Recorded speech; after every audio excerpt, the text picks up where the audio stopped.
Thank you, Ms. Murphy. My name is Mark Bedanza. I am a Leominster resident, proud graduate of this institution way back in 1974. Seems like a long time ago. And I authored Senator Dallasandro's book, which I guess most of you have had an opportunity to look at, at least. So I sort of launched into a writing career sort of by accident. Back in 2009, I reenacted the first Leominster-Fitchburg football game of 1894 in a pasture on the Doyle estate, and I wrote a book as a result of that, which I thought would sell 100 copies, and I was wrong and sold a lot of copies, and I started writing books, and lo and behold, the 8th book I wrote is Senator Dallasandro's book. Well, a couple of the books I've written are basketball biographies of Celtic legends, JoJo White and Sam Jones, and the last book I wrote before I wrote Senator Dallasandro's book was a book about a guy named Sam Jones who only won 10 championships with the Celtics. Played 12 years and won 10 NBA championships. Him and Bill Russell are the winningest duo in the history of the NBA, and will never be surpassed.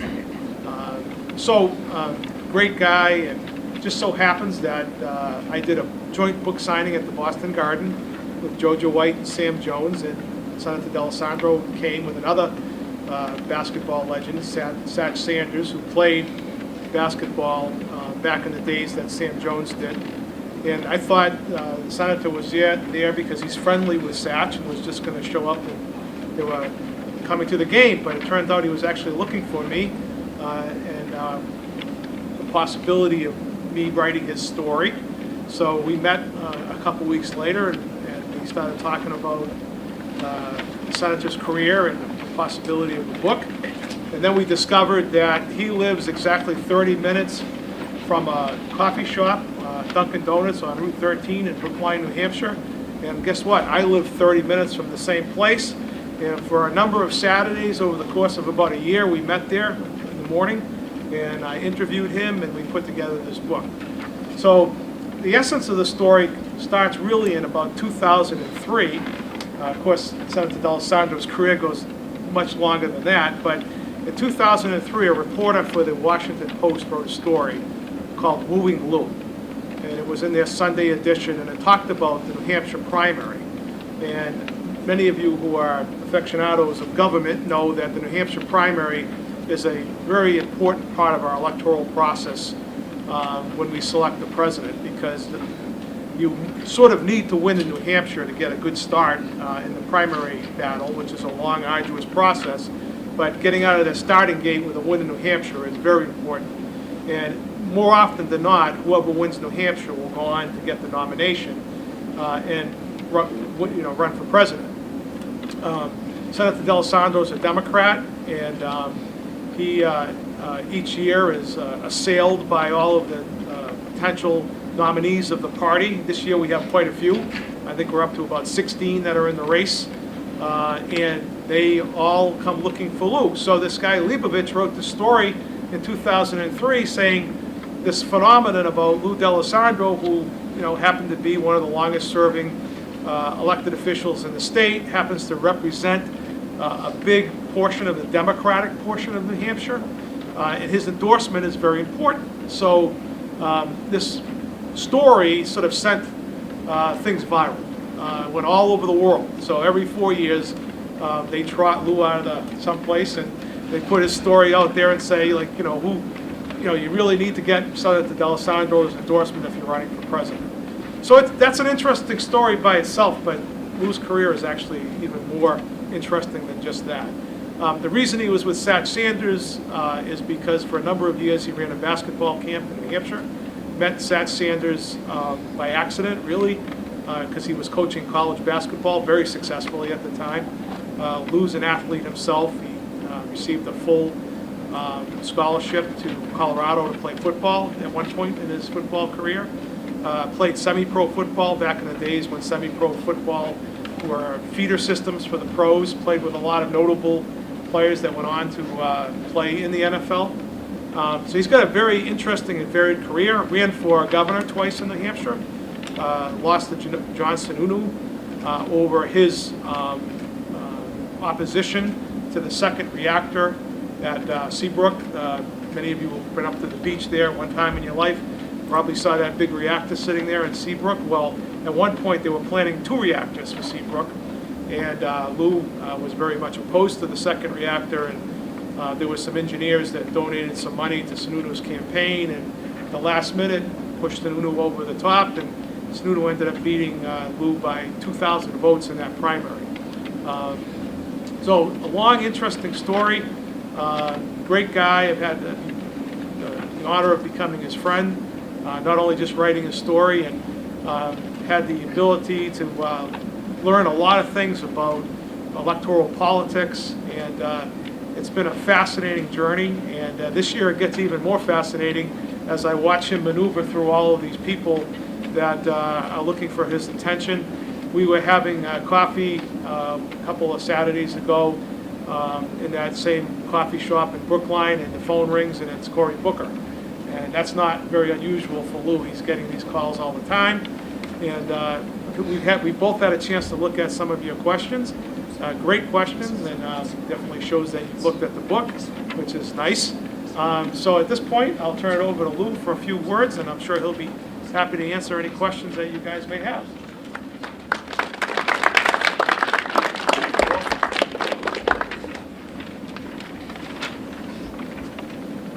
First, let me introduce you to my wife.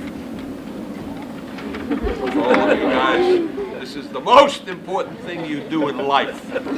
Make sure you do it right. We met as teenagers. We were freshmen in college at the University of New Hampshire, and we started going out. We got married when I was a senior, when we were seniors, and through all of the controversies of life that presented it, we're still around together, and so it's a big plus. We have 3 kids, 2 girls and a boy. My youngest daughter is very involved in politics, She works for a group called Mums Rising out of Seattle, Washington, and her paid family leave is her big deal. She's got a very interesting history, and I think that she's going to be a politician one of these days. We hope, anyway. So let me tell you a little bit about me, and then I'll address any queries that you guys may have. I started out as a high school teacher, my career in education. I taught at Kennett High School in Conway, New Hampshire, which is the heart of the ski country. We had a lot of great skiers. Abby Fisher, does that name ring a bell with any of you? Abby Fisher was an Olympic skier, and her father was an English teacher at the high school, and we had a great rapport and so forth. But the president appointed her to the President's Council on Physical Fitness and Sports, so that was a big deal. And Penny Patu, does that name ring a bell with any of you? Penny was the first American woman to win a gold medal in the Olympics, and she did it in 1960. And she became a good friend of mine over the years. But I started out just like you guys.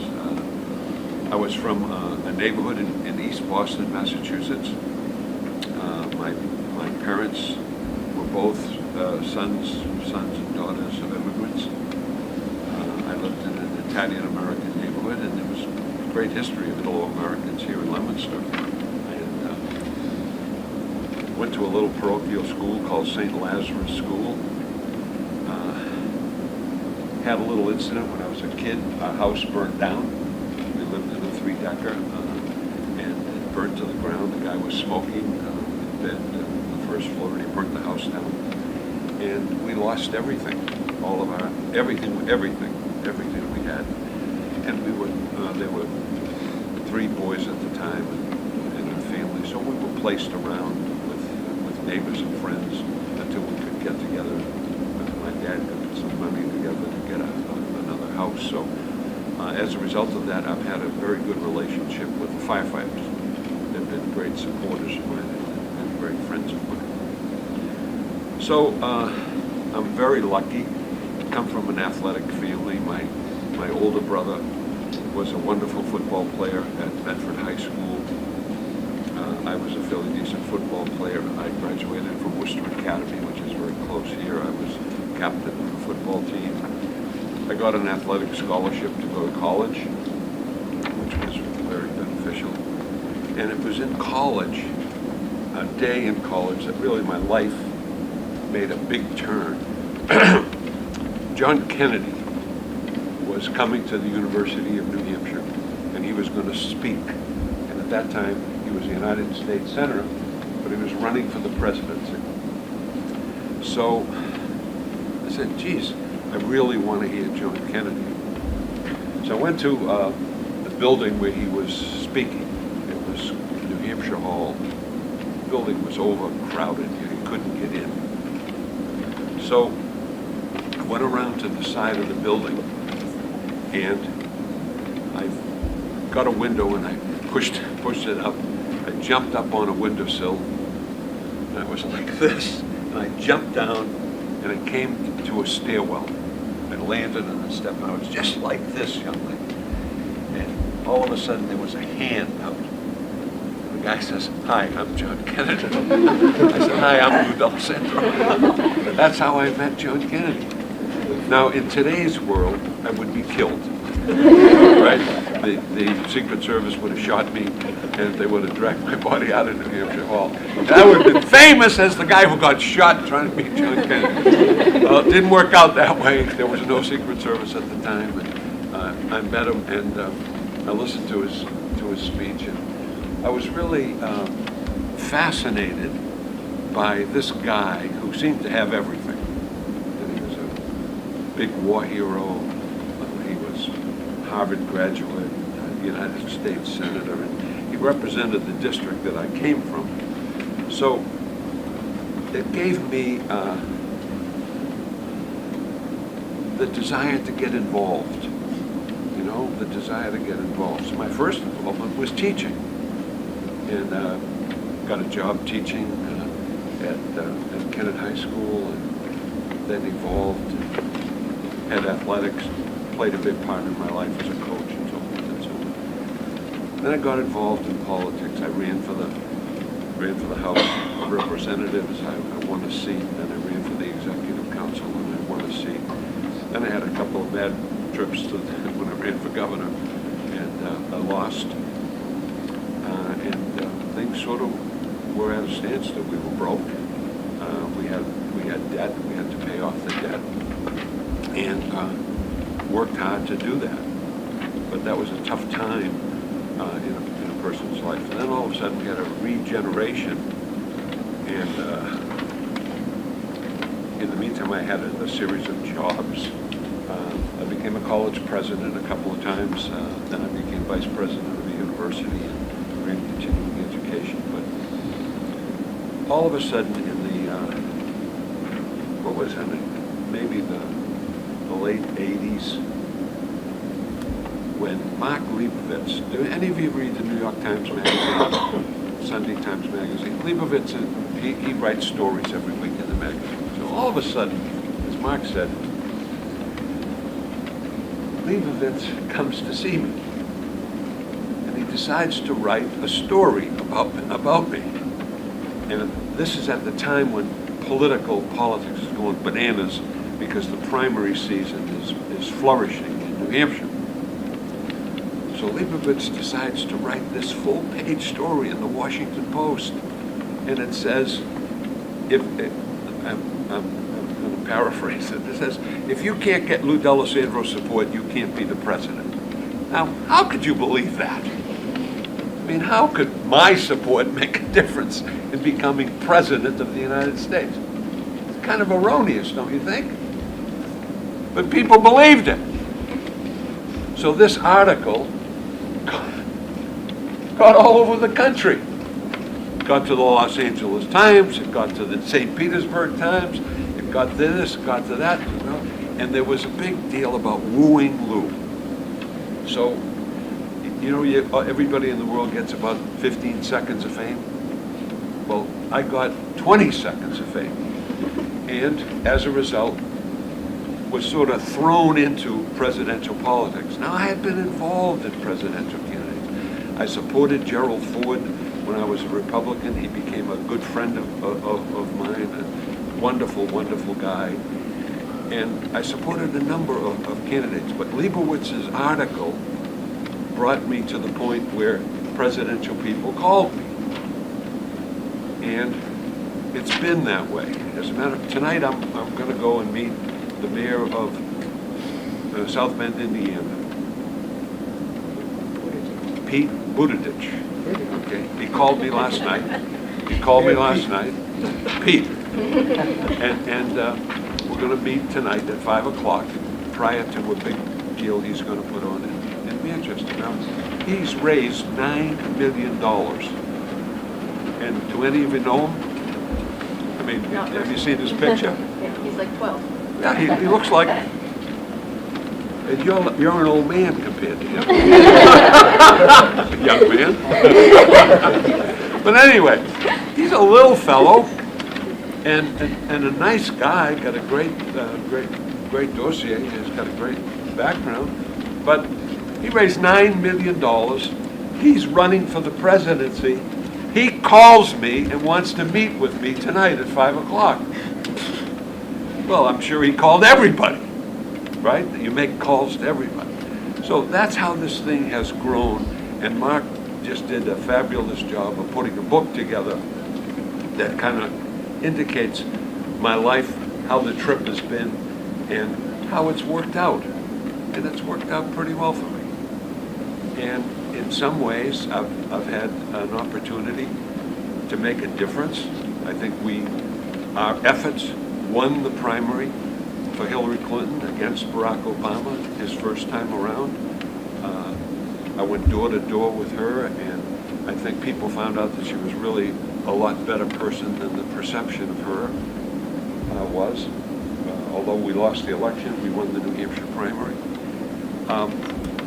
Joe Biden is a good friend, and his family, his kids came up and supported me in my Senate races, and Bo Biden put on his T-shirt, Dallasandro for Senate. We should have got some of those. I could have given them out to you guys. Brought you up for the next campaign. So that's how it all happened, and it grows, and it's important in this context. People have got to get involved. You've got to get involved because you make the difference. My grandson, one of my grandsons, is going to graduate from Bow High School this year, and he's going to go on to Plymouth State. And when he was in middle school, they used to call him the mayor. And because he got involved, he ended up being captain of the hockey team. And he's got a great personality, but he gets involved. And as you guys and women are going to have to get involved because the country's moving in kind of a wobbly direction. So it's all about involvement, and you got to get involved. So that's how I got involved, and that's why I'm standing before you today to talk to you about the book and answer questions that you may have on the book. There are a lot of ups and downs in politics. The ups are when you win the elections, and I've won a lot of elections. I'm now serving my 22nd year in the state Senate, which means I've won 11 elections because there are 2-year terms. Won 3 elections for the Executive Council, won 2 elections for the House of Representatives, won 5 elections for my local school board, but I've lost some big ones. I lost 2 for governor, and that's a tough one to lose because you really you give it everything you've got, and if you lose, you don't have much left. And let me tell all of you that after you lose an election, there isn't anybody that wants to know you. Nobody. All right, and when you win, try to find a person who didn't vote for you. You know, everybody voted for you. So that's quite a contrast, and you got to live it. It's like the great football game. Winning takes you to the heights, and losing takes you to the bottom. See those shoes that you have on, young lady? Chuck Taylor, he made those shoes. Right? When I was coaching, Mrs. Taylor became a very close friend of mine, and she used to donate the shoes to my team. So I'll give you a quick story. I was coaching in England at the time. I was coaching the British Olympic basketball team, and we needed sneakers. So I met with her in Baltimore, and she had them flown to Mindenhall Air Base, which is just outside of London, and we had our shoes for the tournament. How about that? Chuckies. They used to be called Chuckies. I don't know if they don't do that anymore, but Converse makes them. And when I had them, they were $5. What do they cost now? Yeah, don't tell me. I'll be overcome. Anyway, that's kind of where it all started, how we moved. We got to write the book because Sam Jones and I went to South America to do some clinics. I was a college basketball coach, and Sam every once in a while drops me a dime and gives me a call. He called me and told me that he was going to do a book signing at the Garden and that Mark had written this book. I said, people have been asking me for years to write a book, but I had to find the right person to do it with. So I met with Mark at the Garden, and we put it together, and were able to put this book together. So I always ask people, what are the things you really want to do in life? Most people say, I want to own a restaurant. I want to write a book. Okay, I don't own a restaurant, but we got together and we wrote a book. So I achieved my goal in life. So with that, let's have a discussion, because, I stand in front, I teach, I still teach. I was teaching at St. Anselm. I was told that some of you are applicants to St. A's. You're thinking about St. A's? Any of the women thinking about the BSN program? We have the finest BSN program, really, one of the finest in the country. And it's a Benedictine school, and it's a great place. I no longer teach there. I'm now at New England College in Henniker, and promoting a program, a master's student program in public policy. But those of you that are thinking about St. A's, it's a very good school. So anyway, standing in front of you and talking to you is one thing, but interaction is the key. So what do you want to know about me? What do you really want to know about me? And don't be bashful. Yes? How important are personal gestures that candidates make? President Obama wrote the card for your grandson. Greatest thing ever, okay? I'm at the plane and Obama comes down. He's the President of the United States. Hey Lou, how are you? I'm fine. Mr. President, I have a grandson who has a mosaic. It's very, very rare. And he's a very courageous kid. He's had 14 operations. At the time, he was only like 9 years old. And I said, would you write him a little note of encouragement? So the president says, yes. And then he walks away. So what do you expect when the president walks away? You think he's going to write me a note? No way. He does the whole rope line. Shakes everybody. Then he comes back to me, pulls out a card, and he says, Dear Anthony, Barack Obama. Now how about that? I said I'm indebted to him for the rest of my life for what he did. A very rare occasion, right? But he did it. He thought enough about it to do it. So I have, again, great respect for him and admiration for him in many, many ways. But the fact that he took the time, and that's a great lesson for all of us, taking that time to do something that's meaningful to somebody, and it doesn't cost you a penny. So that's how it happened. And I gave it to my daughter, and she has it for my grandson. It's an amazing situation, and I talked to Mrs. Obama about that one time, and we were very engaged about that. So thanks for the question. Yes. Why did you switch from the Republican Party to the Democratic Party? Because the Republicans really threw me out. I was too liberal at the time for the Republicans. Can you believe that? My wife says I'm as conservative as me. But I had lost the primary for governor in 1982, and the Republicans shunned me. And there was no place for me to go. There was no room in the inn, so to speak. It was a biblical analogy. So what was my move? What would I do if I wanted to stay alive in politics? I had to do something. So I made the switch. My wife's a lifelong Democrat, so I joined her. That's why. You should also mention that at the time, the Union Leader, which is a hugely influential newspaper, largest newspaper in New Hampshire, but also had an impact nationally because of the New Hampshire primary was run by a guy named William Loeb, who was an arch conservative, and they deemed him liberal Lou. I mean, Lou had, if you read the book, you'll see the theme of there's a running battle between Lou and Loeb. So William Loeb had a pretty good part in that as well. He had a big. The paper was very much Republican, very much to the right, and there was a wonderful cartoon in there of a person throwing a hat and cutting off my head, which my kids really enjoyed seeing. How about watching your father with no head in the newspaper? So they were pretty bad, and they came after me head sled lengths.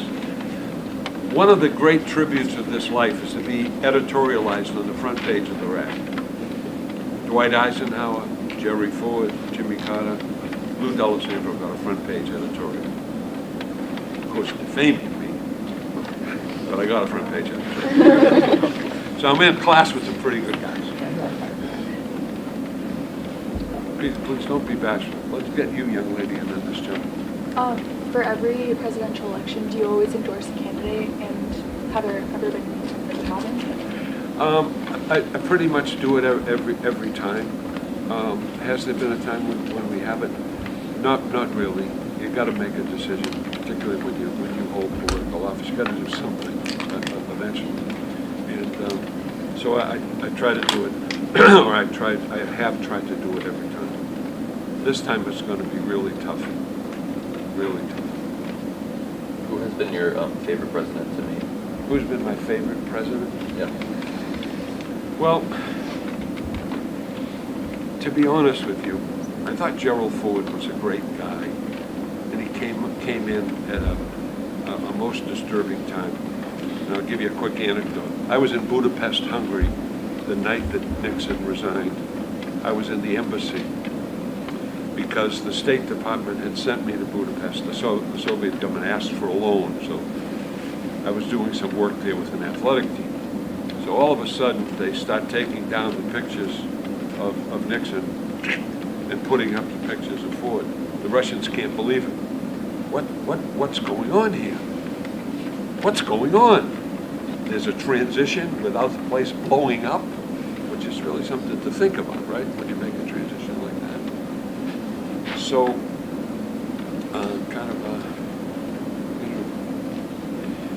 interesting. Now, get back to your question. Give it to me. Who has been your favorite president? I think Ford is a great guy.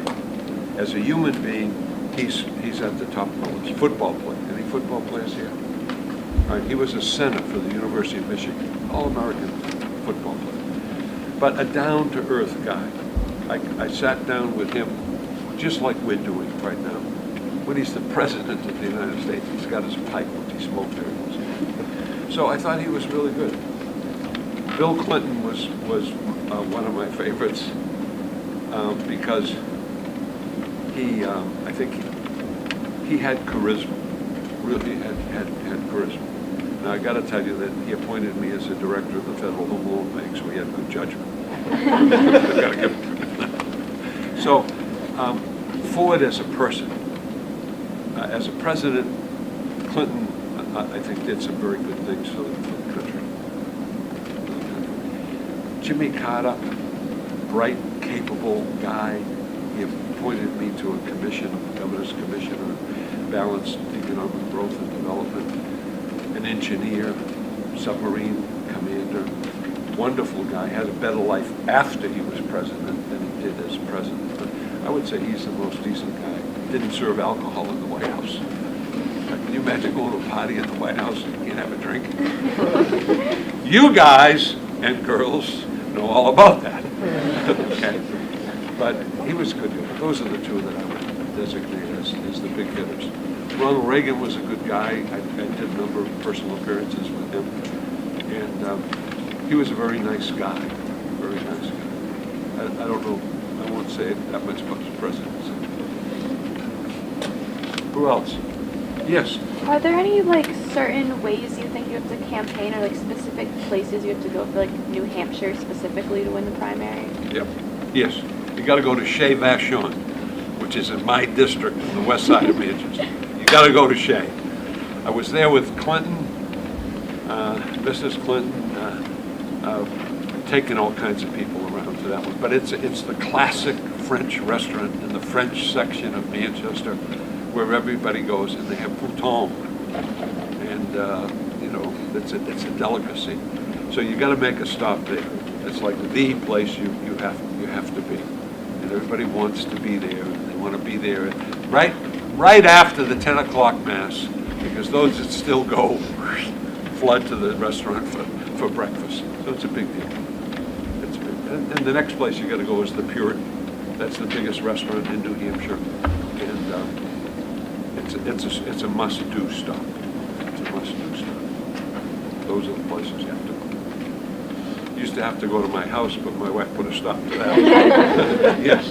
In the book, you mentioned that you and Joe Biden's family are close. Does this Yeah. affect if you endorse him or not? If he runs, you know, he's going to be one of my favorites, no question. Yeah. His son was a close friend of mine. I told you that when he was a kid, he wore the Dallasandro T-shirts. He was a great young man,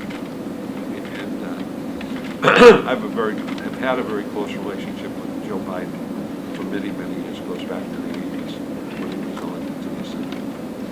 And he's getting a bad rap now, and unfortunate, because that's baloney. That's baloney. And I just said, what if you told every Italian American they couldn't hug somebody? Well, you'd have to have arms cut off. You'd have a mutual dismemberment. And you know, I mean, just nonsense, I think. And he's a really good guy. Joe Biden's a really good guy. I've been at his home. When he was vice president at the Naval Observatory. He's a good guy, and he's very capable and very qualified. Good human being. Yes. The book talks about your impressions of both Bill Clinton and Michelle Obama as spouses who were assets to the campaign. Yep. Are there any candidates whose spouses actually hurt their campaign? Well, I thought Nancy Reagan was a pain in the ass. Really. Brutal. But she loved her husband. And I saw her at times when she was way out of the box. But that was an enhancement in this context. She kept people away from him. You couldn't get to see him without going by her. Michelle Obama is lovely. The most personable, lovely woman, other than my wife, that I met. She's a sweetheart. And very much an asset to her husband. Very much an asset. I don't think Hillary was an asset to Bill Clinton. They compartmentalized. As my wife says, we got to compartmentalize. And they had two separate lives. So that one, I don't think rang a bell. Mrs. Bush, who was the wife of the first President Bush, was a tremendous asset. When I was president of Nassau College, she came to the college. And do any of you remember those literacy tapes that she made, talking about reading and so forth? Well, they made all of those in the library. So she was a real asset to her husband. They were a peach of a pear. So that's my lineup of good ones and bad ones. So you better choose if you want to run for president, you better choose the right one. It's fundamental. Yes? Why do you support gambling as a source of revenue? Why do I support gambling? For a lot of reasons. Number one, not that I'm a big slot player or anything, but I like to gamble. I'm a horse man. I like to play the horses. I always have liked to play the horses. And I saw this as an economic development package for the state. At one time, we had Rockingham Park, and Rockingham Park represented 7% of the operating income for the state. So that's a big piece of change. And if we had put a casino at Rockingham Park, I think we could have raised about $150 million a year for the state. We would have created a lot of jobs, and we would have redeveloped the situation that was going downhill. That's why I support it. My bill passed the Senate this time by a 13 to 11 vote. So I got to get it past the House, which is almost impossible. But it's there right now. There are 400 members in the House. I got to get 200 votes, and 201 if I want to make sure. And it's a challenge. But I support it because I think it's good for the state. Now, on the negative side, they say, what about problem gambling? Well, problem gambling is going to exist anyway. You know, your local bookmaker is going to be part of the deal, and there are those people who it's a problem. But we put money aside to deal with that. And it's a choice tax. It's a 35% tax that you don't have to pay if you don't gamble, and it's the entity that pays it. That's why I believe strongly in it. That's why I've supported it. I've introduced the bill 21 times. 21 years. Now, there ain't anybody in this audience that's 21 years of age, right? Oh, that's sweet. Well, I know that you were a child prodigy. I could feel it when I walked into this room. But I've been doing this since before all of you guys were born, and I'm still doing it. I don't know. That's perseverance. You know, perseverance. Bang, bang, bang. You got to persevere. You got to persevere. Don't be bashful. Some of you may want to ask. Yes. In the book, you talked about, I think it was the governor of New Mexico. Yeah, Bill Richardson. Similar to how you talked about like Joe Biden Yeah. and Gerald Ford. Yeah. What made you think he was unelectable? Unelectable? Yeah. I think he's a bright guy, he's a capable guy, he's still a good friend of mine. I like him a lot. He went back and became governor of New Mexico for 2 terms. But he didn't resonate. You know, when he walked into the room, you liked him, you didn't love him. And in order to get elected the President of the United States, they got to like you and they have to trust you. And there was a little ambivalence there. And he's a great guy. You ought to have him here. You ought to have him. Give him a call and get him here. I had the privilege of having dinner with him and Lou back a number of months ago. And he's got an incredible sports knowledge too. It was fascinating to hear what it was like to be in the Clinton cabinet, because he served in 2 capacities, as UN ambassador and as energy secretary for Bill Clinton. He's a Fascinating guy. And when the current president got involved with North Korea, I was calling Richardson and emailing him and saying, this guy is doing crazy things. What do you think? You were in the UN. You dealt with the North Koreans. Give me at least a little insight as to what's going on. But Bill Richardson's a very good, capable guy. He ended up on the Sunday morning circuit right after that discussion, Right. As a North Korean expert, which he is. He really knows that part of the world. Anything else? Do you have a question? You're holding back. Yes. Out of the current Democratic candidates, what do you think is the best chance to beat Trump? Who has the best chance? It's probably the best field we've ever put out. Now, there are those who say it's time for a woman. So pick your Harris, Klobuchar, what's her name from Massachusetts, Warren. You know, there are a lot of good candidates out there. Is it time for a woman? Is it time? Now let me ask the ladies: is it time for a woman to be President of the United States? A resounding yes. Well, one of the toughest women that I know is Nancy Pelosi. You know why? Because she's Nancy Dallasandro Pelosi. maiden name is Dallasandro. Who could have got the Affordable Care Act passed other than Nancy Pelosi? Nobody. She's got a will of iron, a will of steel, and she runs that house with the iron fist. Yeah.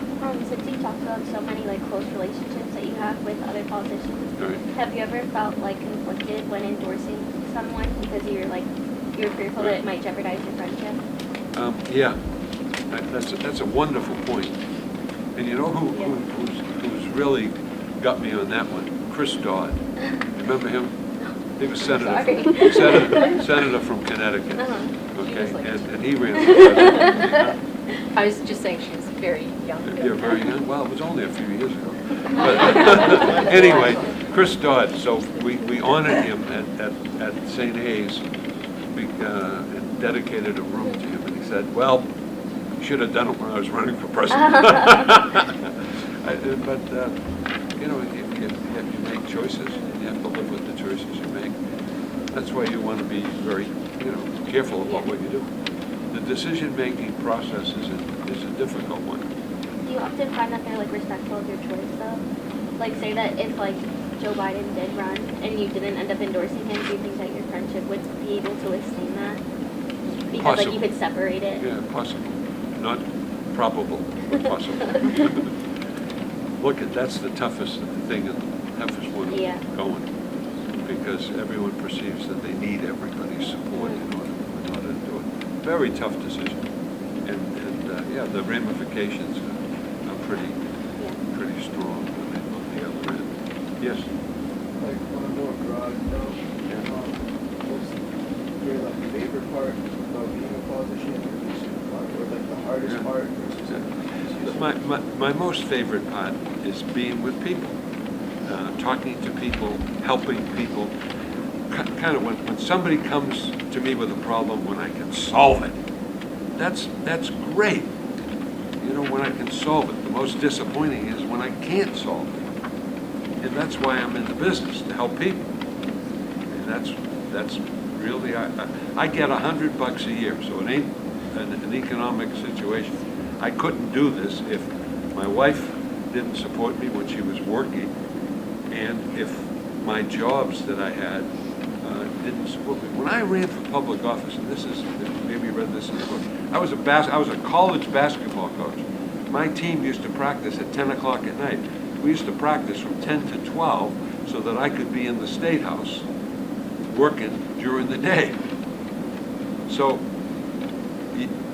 things got to work out, but if you can solve a problem, if like a kid came to our house, when did he come? Last night? 2 nights ago with a problem. Wonderful kid, grew up with my kid, went to grammar school and high school with my kid. He had a problem. So we got to solve it, or we got to attempt to solve it. That's the best part of politics, solving problems. The worst part of politics is getting involved in all the BS that you have to suffer through in order to solve a problem. But I'd do it again because I think we've solved problems for people and we've made their lives better because of that.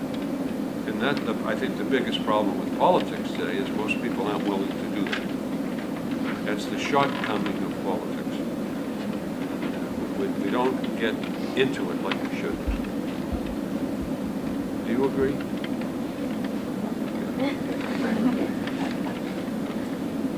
Yes. Do you have any future plans to run for governor again? What? Do you have any plans to run for governor again? No, I'd never run for governor. I say they had their chance. No, I couldn't do it. What about any other office?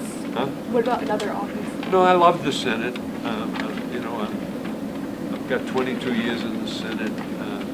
I chair finance, try to build a budget. So I'm really where I want to be right now. And that's it. But there are others coming along who are going to be much better and who do great things. You'll be the next governor, I'm sure.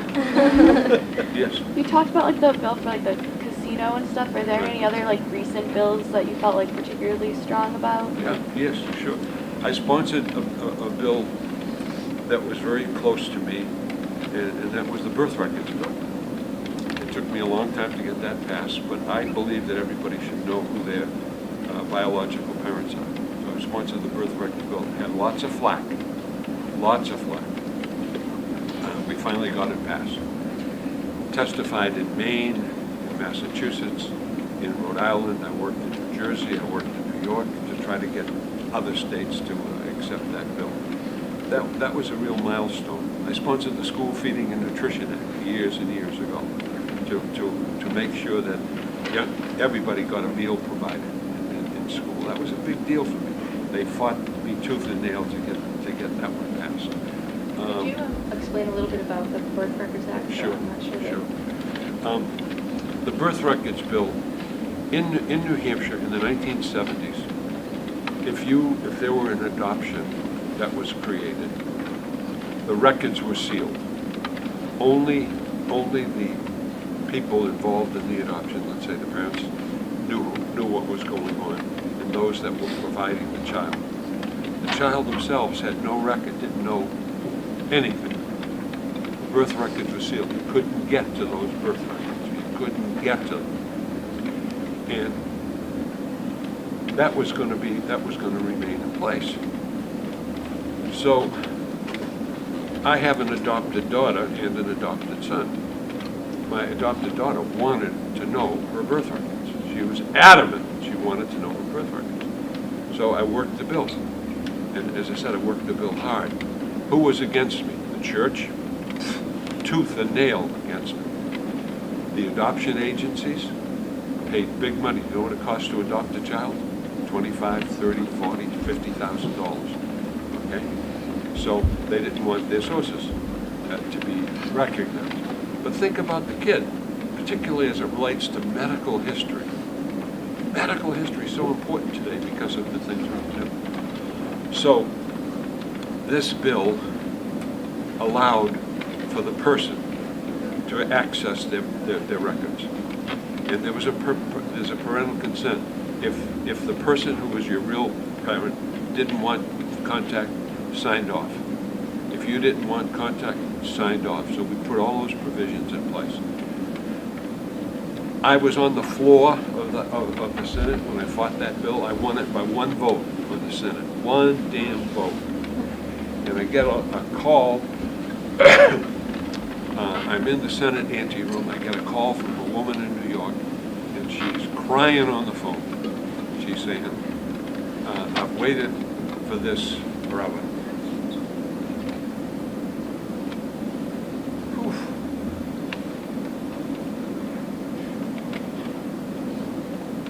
What do you say?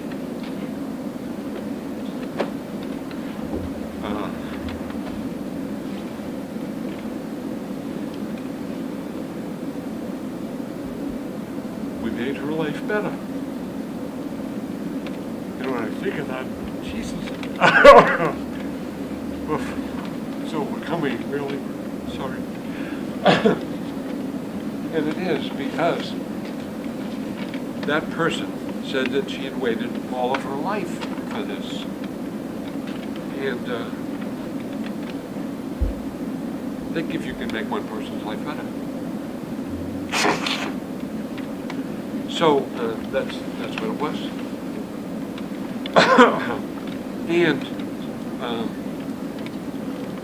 there's tragedy associated with that also, because people find out some things that they never wanted to hear, and relationships between people sometimes are blown up because of it. But fundamentally, it was the right thing to do. It was the right thing to do. As I said, we won it by one vote in the Senate. We got it over to the House and finally got it passed. Got it signed. Actually, the governor would not sign the bill. He let it become law without his signature. Why were people so opposed to that bill? For a lot of reasons. Number one, many people who adopt children don't tell them. So that comes as a big surprise to the kid. Another reason is who actually fathered the exposés about the church and what happened in the church, and you're finding out who funded the general. Nobody wanted to let that out. But by keeping it under wraps, what do? Make it worse. What are you doing? You know, you're creating an illusion. That's not good, in my opinion. Anyway, we pulled it off. Toughest one ever, because chastised by everybody. Had the diocese writing letters against me, had this one writing letters against me, so forth and so on. What do you think? Very difficult time. Yeah, it was a difficult time, but we did it. So, hey, the contraceptive bill. I sponsored that bill. And you women, young women know about that. Hell, we got it passed, luckily. Parental notification. Fought parental notification. Went before the Supreme Court of the United States on parental notification. Got that flipped and remanded back to the Superior Court. So those were some interesting times, brutal times. And let me tell you something, politics is a tough business. It is a tough business. If you think wrestling is tough, politics is worse. The only thing worse than politics is education, that's what I say. Battles of complex education, I'll tell you that. Yes, my dear. Do you ever find that, like you mentioned with the adoption bill? Yes. Do you ever find that it's hard to kind of choose from what you believe is right and what people want to see? Like, how do you kind of choose which one is more important when you're making decisions like that? Yeah. Hey, that's a good point. You try to do the right thing. You know, you use, bring logic into play and look at the pros and cons and try to make a decision that you think is the best decision for the greatest number of people. But that's hard to do. And in today's world, people want instant gratification.